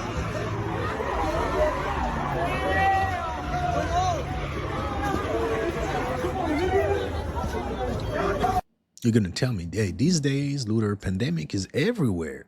What are they gonna do about it? Probably the most remarkable experience that I ever had was I had gotten pulled or abducted, and I found myself out in an abandoned, what I thought was a carnival yard or something. But I was out in this open area. There were about a dozen beings standing in a semicircle. Now you got to understand, everything about this was different right from the beginning. I was not paralyzed. These beings were standing in a semicircle. They were huge, they were large, they were bigger than anything I've ever seen. And the first words, or telepathic words out of their mouths, was that we would have just given it to you, but you wouldn't have understood that way. Immediately I figured that to mean the knowledge of what they were up to with abductees, or at least myself. Jen was told that it was true, that there was contact made between extraterrestrials and world powers. It was true our government was made aware of environmental problems. It was also true that, among other things, technology was given to us in order to stop using nuclear weapons. And according to them, we broke our agreements by making weapons and money out of the technology exchanged. I think if you can take two generals or several generals and they're sitting back listening to this, and they're thinking, yeah, well, they're benevolent, all of this is well and good, but my God, these guys can come and go in our skies as they please. They can take people in the middle of the night, and there's nothing we can do about it. We need to buy time. We need to negotiate whatever needs to be done so we can catch up with this technology to defend against these guys. You know the military's going to think that way. It's their job to think that way. They're sworn to protect this country. How else can they think? Why didn't they tell the average citizen in that day that these things were happening? We were just getting out of World War II. Orson Welles' experience, I think, showed a lot. I think the closest thing to extraterrestrials in those days was a swamp monster, relative to how experienced people are today. And of course, once again, the paranoia that these creatures can come and go as they please. What if? And I can see military minds thinking this way easily, and I don't blame them. What if we didn't agree with what they wanted to do? What could we do about it? So I think that in those days, they bought time. I don't think the government fears so much that if it were to come forward with the truth, people would panic in the street, or the stock market would drop, the church would collapse. By God, we're human beings, we're resilient. Human beings have always been that way. I think they're more concerned with, gee, what are you going to do to me? Because for the sake of national security, I think a lot of human beings and honest law-abiding citizens have been hurt, tremendously so. Perhaps plenty of lives have been lost over this secret. People have been maimed, people have disappeared, and this goes on and on and on and on for the sake of national security. Can they be stopped? Or are we the ones we need to be stopped in our own madness? This video is from San Francisco. A stamped brick with ARR, and we know that what used to be there said T, car. It's TCARR. Look at this. Huh. You can see that there are still fully intact bricks in what was fully melted. Like that one right there. Mm-hmm. What is that? Much of it is melted beyond recognition, but That's a what lot it of is. it, like this, is still obviously a wall. Now, Bro. how old is this tree? Right. How long ago did this happen? That's in San Francisco. I gotta go check it out. Yes, definitely. You all need brick, to. Get the and drone. It's all melted down like as if it was candle wax hit with a Whoa. torch. That is what that looks like, dude. Rolling down channels. Holy Channels of mackerel. melted bricks. Like right there. Look at that.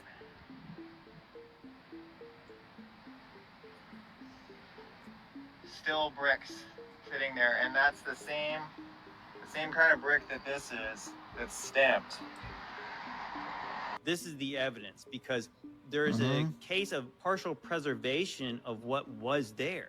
You know, because if you didn't find the bricks, you didn't see the little details of bricks in there, somebody would just say, oh, well, wind and water did this over 1 million years, right? They would say, oh, it was 15 billion years caused rocks to look like this.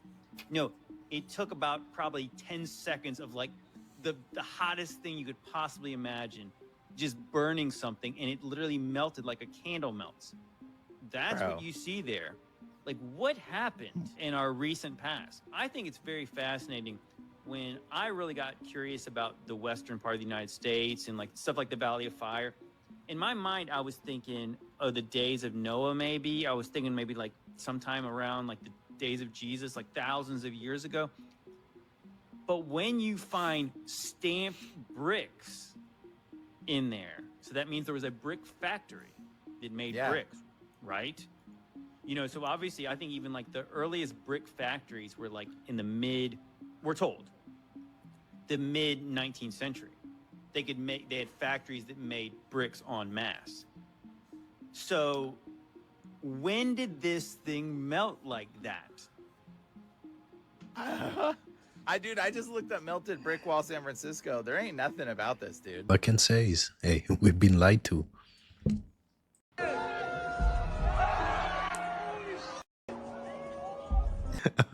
Nobody wanted to catch my man.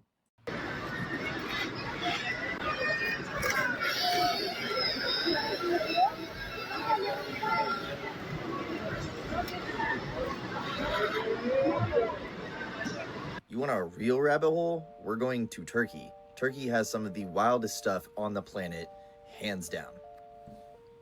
Who makes it? Look at this. This is Eagle Castle. I'm probably butchering that name, but does that not look like a pillar to you? Like a giant pillar?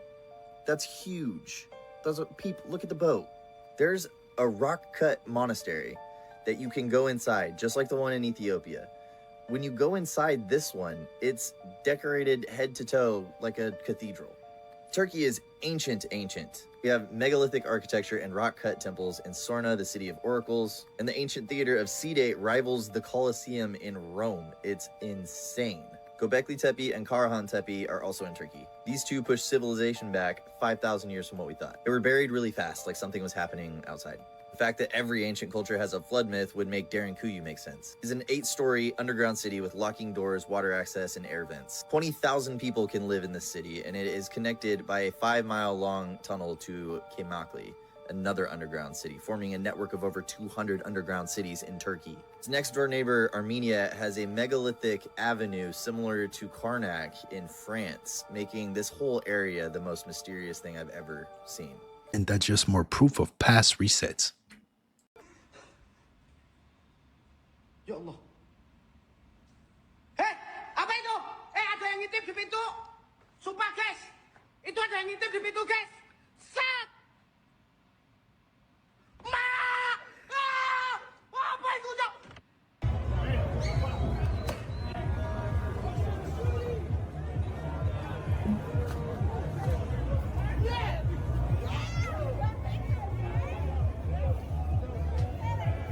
They turned that bus into a BBQ.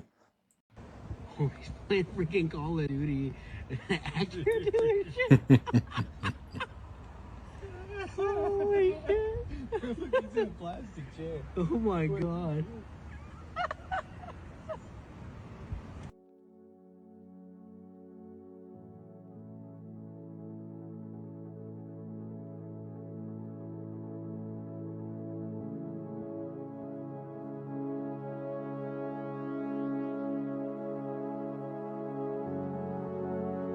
This video is at least 10 years old, and it's not AI. My point was they didn't hide that from me. They're challenging us to find it. My only question is how come there aren't more of us out there finding it? This is a big world, and most humans love mysteries. And the video is available. And even though NASA moved the satellite almost onto the horizon after they found out what we were doing, we still were able to get the satellite. I just don't see, I've had no agents at my house. I've communicated with the Canadian Space Agency, but I can't, for their protection, at this point, I can't give you the name, but let me just say that we ran it by our own country's space agency due to the connections we had. And what was their comment? That it was the most popular underground tape among the astronauts. You know, that it was the one they all wanted to have a copy and show their friends at night. Like, that was the reaction. This is a great tape. We love looking at it. Everyone just thinks it's the greatest. No, the Canadian Space Agency has been very cooperative. They communicated with Washington headquarters and received an answer. And we've been receiving answers from JPL in California. Everyone's talking to us. No one's threatening us. And all the video has been totally available the whole time. So I don't hold that NASA is going out of their way. I think they make it difficult like anybody. When I used to hide Easter eggs from my niece and nephew, you don't make it too easy. And it's not easy to do. This is very hard. I want to emphasize that even for me, this has been a very hard but fun thing to do. And I think the preponderance, I think you have to do what I did. You have to record every moment of every flight over a period of years if you're looking to substantiate something of this magnitude and importance. I took what Professor Weinberg of Simon Fraser University said very seriously. If you really want to do this, duplicate it. Get it in every lighting condition. Get it under every circumstance. Get it in every circumstance you can. And the one that made me happiest, funny enough, was almost the last flights I recorded because I got it in black and white.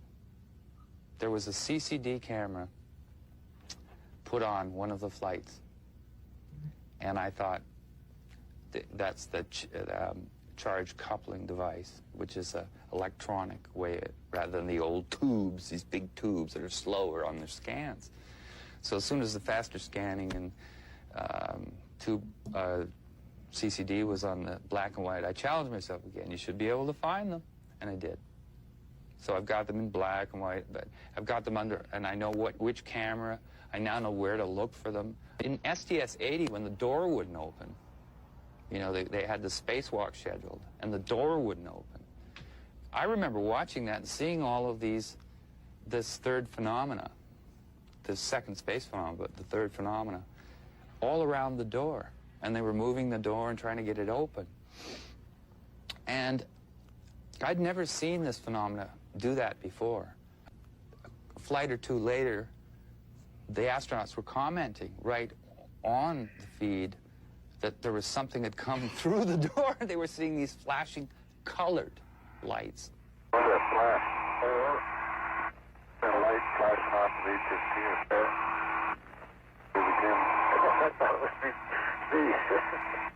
What? I just thought of it in my imagination.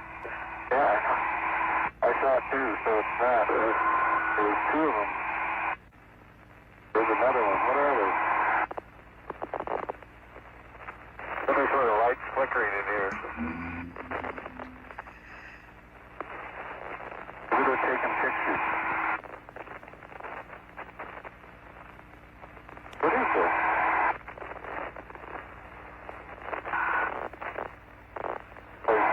Passing in front of us. What are the lights? Which one? I was guessing that one for a second, but I had that one the whole time. Yeah, I was looking at that one. Is NASA the biggest gatekeeper of all? There's this guy named Fritz Popp. He's a biophysicist. He was big in the 60s and 70s when Becker was doing his work on bone. So when Becker came out and did his seminal research, and he showed that bone has a P and N semiconductor, collagen and apatite, and that the current is rectified, that told you, as a scientist, that means there's got to be a photoelectric effect happening on bone. So he brought a physicist in because he didn't know how to do it. I think the guy's name was Charlie Bowman. Charlie Bowman comes in and checks it and goes, look at this. When we check for the photoelectric effect both ways, with collagen and with apatite, it glows brown-red. And when you do it the other way, it glows blue. So he figured it out right away. So what does Fritz Popp do? Well, if that's true, then that means that we should have a light signature. Like, for example, anytime a doctor is listening to your podcast, they're going to say, well, when I cut somebody open, I don't see any light. Well, you're not. You won't see it because it's ultra weak biophotons. You know, you'd have to have specialized equipment to see it. You need a photomultiplier. So what does Fritz Popp do in the 60s? He makes photomultipliers. He invents a machine that can do this. So what does he do? He takes leaves, he takes every single thing that's living, puts it in a photomultiplier, and guess what he finds out? It creates light. So when I learned about this, I'm going, okay, I know Becker's experiments, and I knew those experiments, just so you know, in 88, 89, 90. Okay, we're talking a long time ago. And then I went back and I said, okay, somebody's got to be studying this light story, and it turns out it was Fritz Popp. Now, there's a lot of things about Fritz Popp's story that's he shit the bed on, but the number one thing that he proved is light is created by us. So then it became incumbent upon me to figure what that out was. In those 18 months that I told you, I went from being centralized to decentralized. I spent almost $100,000 translating Russian journals about scientists that were doing this work, both in Japan and Russia, and found out that mitochondrial DNA actually creates light through the process of breaking electrons and protons down from food. And I kept reading it, and the number one thing that I remember from the papers, still to this day, that you had to have oxygen and you had to have electron chain transport working for this to happen. And I was just fascinated by this, and I said, okay, I need to delve into this more. So then I started open physics books, and I started learning more physics. Long story short, after I figured it out and I started using different things to make light in us to improve things, I realized immediately, as soon as I knew we made light in us, I had to look for the target of the light. And then I found the target. It was POMC. POMC is where melanin's made from. POMC is a gene that only gets translated from UV light. And then I said, okay, this makes sense. Fritz Popp found that every single living cell emits ultra-weak biophotons in the UV light. So you can imagine, as soon as I heard that, I'm like, okay, Bill Gates, dermatologists, and ophthalmologists are assholes because biology's making UV light. That means it's not toxic. That means it's being used for optical photonic signaling that we don't know about. Okay? Mm-hmm. And I went further. I kept going. That's when I realized what POMC was all about. I had learned about it in medical school. I learned about it in even high school, but I didn't know anything about it. And then I read The Monk Who Sold His Ferrari. I said, yeah, the dude said he went up to the top of the mountain in the cold and he got tan. And all of a sudden, everything started making sense. I was like, oh, I got this. I went back to the neurosurgery library and I found this crazy pathway. It's called the leptin-melanocortin pathway. And I was like, this is the whole shot, you know? And I went down that rabbit hole and I didn't stop. I kept reading everything I possibly could. Because you remember, I told you, leptin was not discovered until 94. I was already out of medical school by that time. Mm-hmm. And I learned about that. And I started putting the whole story together. And I said, you know what? Light is the biggest part of the story because we're creating light and we absorb light and we have all these proteins in us that are chromophore proteins. I said, God or evolution wouldn't have done this if it wasn't important. You know, I started finding UVA detectors on our cornea and our skin. I never learned that in medical school. When I saw that, I'm like, there's a story here that hasn't been told. So UV lights are good for us. Not exactly what they're promoting out there. Charging 3 phones on a pair of flip-flops, y'all. Y'all think we made it? Then connected to the light. You'll never believe it. I think I made it. Need the light, bro. Bros are thinking inside of the box. Oh! Ooh. Oh! Oh! Oh! Play stupid games, win stupid prizes. So there are these cases of men in black. Albert Bender was one researcher that encountered these. And then John Keel wrote about them in several of his books later on. The Mothman Prophecy and his book on UFOs, Operation Trojan Horse, has some of these cases in it. Of these people who certainly aren't government agents, they wear these like black suits and black ties and white shirts and whatever, but they don't look right at all. They barely even look human. And they appear and disappear sort of from out of nowhere, as if, you know, they're forming from out of a mist. And they don't speak like something human. Their words and their pattern of behavior and movement seems like it's something being projected by someone in a mesmeric trance. Like if you were trying to hold a mental image and trying to give lines to a character that you wanted to materialize somewhere at a distance, and you wanted to manipulate this entity as a puppet or vehicle for your intention. These men in black behave like that, like they're on the other end of somebody's puppet string, and they're being conjured by some form of intelligence somewhere that we can't perceive directly. Could they be demonic too? It was in 1969 in Siberia. It was this coal mine, and they were down 230 feet, and this one guy hit the coal, a hole opened up, and it was a tunnel. So him and a couple guys went into this tunnel. What they found was this 8-foot-long white marble sarcophagus. Boss alerts the military and stuff like that. The coal miners were like, once the SSR dudes get down here,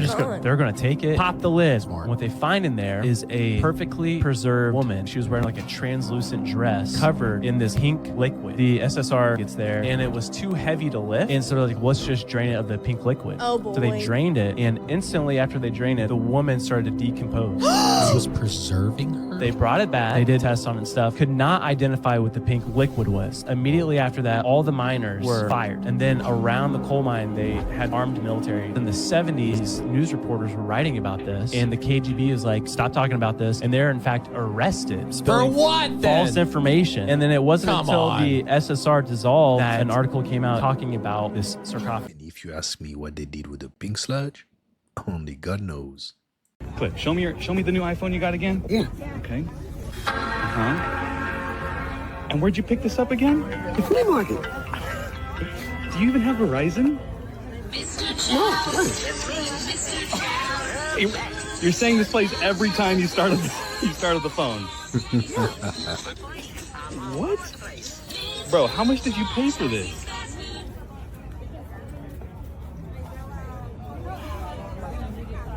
I don't know. I need y'all to be a little bit more mindful outside, you know? Be a little bit more demure. No, don't be demure outside. Be aware, please. Pay attention, cuz this just took the cake for me. Now I'm starting to think twice. So my man's about to go ahead. He done parked this car. He getting out. And niggas look like they about to rob. They done took the whole nigga. Oh, hell no. Oh, hell no. They say, this shit. Hey, fix it. I don't know where it's at, but fix it. That's just insane. They wrapped him like a burrito. And when they're telling you the streets ain't safe no more, you better believe this. Hey guys, so we're going to be talking about quantum acceleration. And I always love the topic of quantum because it expands you into your multi-dimensional awareness. So most people are experiencing their reality in a very linear way. When we talk about linear time, it's this belief or idea that that you experience things as being fixed. You experience things as being very set. And so something really cool came up in a client session today where her guides were coming through and they wanted me to explain this idea of quantum acceleration. And we were specifically on the topic of money and like charging particular price in your business, or believing that there are people who are a vibrational match to that price. And I know a lot of people, you know, some of you are spiritual entrepreneurs and you might struggle with expanding your price. But nonetheless, how they explained this was, not only do you have infinite parallel versions of yourself, but every single person, every soul that's here that has the potential to co-create with you also has all of these infinite selves, and you get to choose which one of their infinite selves you want to co-create with, as well as which version of your infinite self you want to embody. So how they broke this down was, okay, you're believing that people cannot afford my services, or people will not be able to afford this price.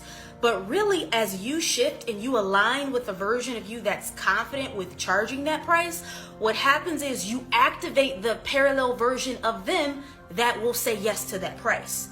Do you kind of understand how it works? So as you activate different versions of you, because you are also not a linear person, you activate different versions of other people. This is why we say reality is infinite. This is why we say there is really no fixed time or anything like that. It's a continuous acceleration and shifting through potentiality. It's the same thing with relationships. I always talk about how if you're in a relationship with someone, it could be romantic, it could be a friendship, whatever, you're activating like certain things within that person based on your own frequency. This is why we get in relationships with people and we're like, oh, this person's like really bringing something different out of me, or I feel so different when I'm with this person. And it's because based on their frequency, based on their energy, based on their unique energetics and their overall soul archetype and blueprint, they are activating certain things within you. But you also do that for other people. So applying this to anything that you want to manifest in your life, everything that you could possibly think of that you want does exist and is available. But which version of reality are you activating? This is exactly what the Universal Council of One brought through yesterday in the trans channeling with all of these infinite parallel versions of Earth. None of us are living on the same Earth. Like when I wake up in the morning, the version of Earth that I choose to activate is going to be totally different than the next person, which is why we're all experiencing different things. Now, you as the creator, this is where self-mastery and vibrational attunement comes into place. You have to learn how to stop thinking as a linear being. And you have to remember how to think as a quantum being. And what this means is no matter what reality is showing you, practicing taking a step back and saying, okay, this is a possibility. this is the version that maybe I've activated. However, there are endless other versions of this exact same experience that I can activate. And it doesn't take weeks and months. It can literally take seconds. But it depends on your willpower and your willingness to want to activate a new frequency and thus activate a new reality. So what you're going to start doing is you're going to take a step back when things are happening and whatever's going on in your reality. You're going to start telling yourself, okay, yes, that is a possibility, because most people, they assume, they jump to the worst possible thing. You know, the ego mind is so trained to be fixated on the thing that is like the worst possible case scenario. So take that step back. Yes, the worst possible case scenario is a possibility. It does exist in the quantum, but what I'm going to do with my focus and my awareness is say, hey, within this time-space continuum, I recognize that there are so many versions and variations of that same reality that I can tap into. So I'm not going to allow my ego in this fear to consume me and pull me into activating that timeline. Because whenever we focus on something, we activate it. So you, as the master creator, the vibrational magician I'm hearing, you literally just activate all these frequencies. All of these frequencies, like these parallel realities that we're talking about that exist simultaneously, like eternity, they're all sort of dormant. They're just like energetic potentiality that don't really become activated until we as the creator activate them. So take that step back. Which reality do I want to activate?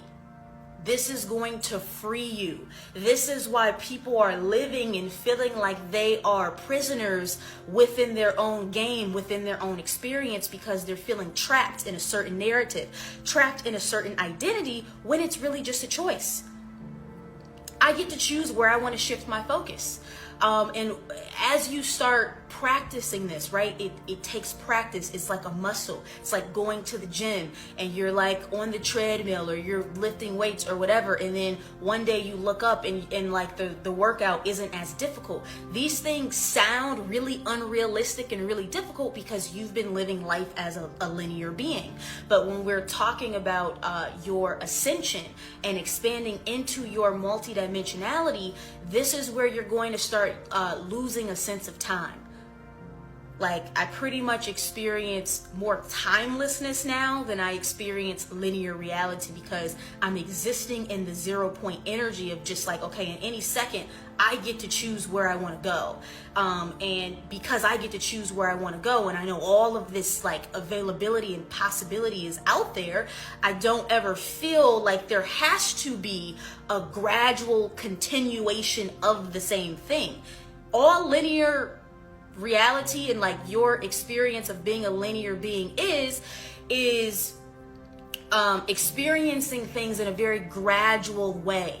Whereas when you shift into your quantum awareness, you can like jump all, like you could do whatever you want, especially as your higher self starts to blur the lines between some boundaries. You can hop in it. This is when people start having like past life memories, when the timelines start fading or bleeding into each other. It's because your higher self is allowing you to experience everything that's actually happening right here now in this moment. It's not like it was in the past or it's going to be in the future. It's just different time slots in reality that you get to shift into. Now what's happening is the more we ascend and activate this multidimensional consciousness, we will be able to do that at will. That is what we call bilocation or even trilocation. You can be places at the same time, which is what I've been experiencing. I've been experiencing myself in these different timelines, but like aware of it, simultaneously existing as different versions of myself, all happening now. So that's where we're all going. That's what we're expanding into. That happened to me last Friday. It honestly freaked me out at first. Exactly. The lines start to become blurred. This is why they're giving me the example of, for those of you who are familiar with Bashar, or Daryl Anka, who channels Bashar, and Bashar is Daryl Anka's future self, who's channeling through him from a future timeline, so like a future human, but it's really this future human is operating in a multidimensional awareness where they can tap into the past and channel through their past self that is Daryl Anka, but it's actually going on at the same time. So the more we all start to expand, we're gonna be doing crazy shit. Like I have my former Lemurian version of myself will contact me sometimes. I have a lot of clients who are like, oh yeah, my future daughter or son like contacted me and was like giving me this information that I needed to accelerate through my ascension to kind of synchronize. Wow, she's definitely tapped in, guys. Great explanation.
That place just gave me anxiety.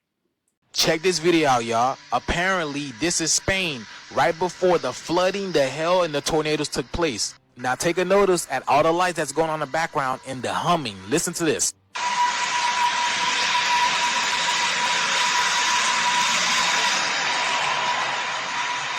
Why does this sound like...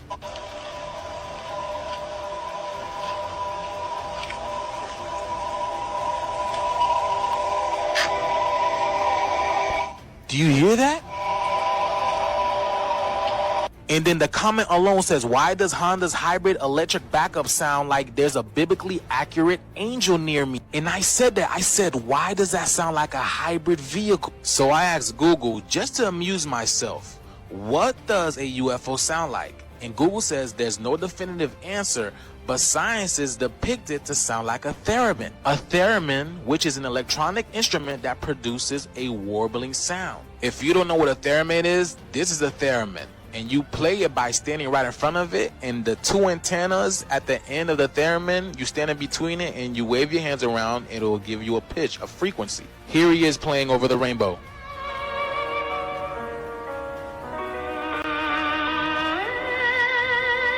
So I was like, okay, this instrument must be in an electromagnetic instrument, meaning you play it with your heart. So I asked Google, and Google says, yes, the theremin is an electromagnetic instrument. Remember, an electromagnetic instrument. So it's in the clouds, right? A warbling sound, it's an electromagnetic instrument. A UAP is known as an electromagnetic instrument as well. And even in the movie Nope, they told you they changed the name from UFO to UAPs. You know, things like this that happen in Brazil. What if it's the UFOs causing these UAPs? Because y'all remember this? Do y'all remember that? That's a perfect sphere. How? That reminds me of the Project Harp. Not you?